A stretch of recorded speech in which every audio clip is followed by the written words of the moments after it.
Sa PBA naman, pinuri ni Barangay Ginebra head coach Tim Cone ang matinding depensa ni Stephen Holt matapos nitong limitahan si Robert Bolick sa 4 na puntos upang tulungan ang Gene Kings sa 104-74 na panalo kontra NLEX Road Warriors sa PBA Season 50 Philippine Cup. Ang ibang detalye alamin sa aking pag-abante. Lubos na pinuri ni Barangay Ginebra San Miguel head coach Tim Cone si guard Stephen Holt sa ipinakita nitong matinding depensa sa kanilang 104-74 na panalo kontra NLEX Road Warriors sa PBA Season 50 Philippine Cup nitong linggo. Ayon kay Cone, mahusay ang ginampanang papel ni Holt sa pagbantay kay Road Warriors star guard Robert Bolick Jr. na nalimitahan si Berto sa 4 na puntos lamang. I thought Stephen did a great job on Berto.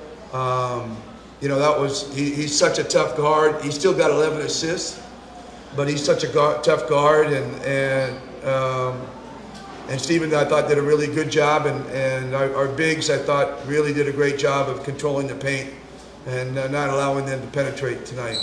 Bukod sa matibay na depensa, pinuri rin ni Cone ang kanilang mahusay na opensa matapos makapagtala ng 52% shooting kung saan 39 sa 79 na tira ang pumasok. Pinangunahan ni Japet Aguilar ang Ginebra sa kanyang 25 points sa 11 of 16 shooting habang nagtala rin si Holt ng 20 points kabilang 10 sa unang yugto ng laro. Yeah, we shot the ball better, but we also defended really, really well. And that's what we're going to need to do as we go forward. We're able to get the ball into Japet a lot, and that really increases our percentages when we can get him in the paint.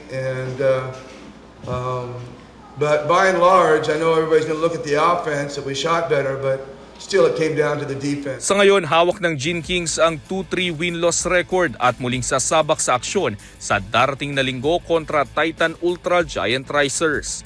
Ako si Sus Valdez, Abante Sports, nauna.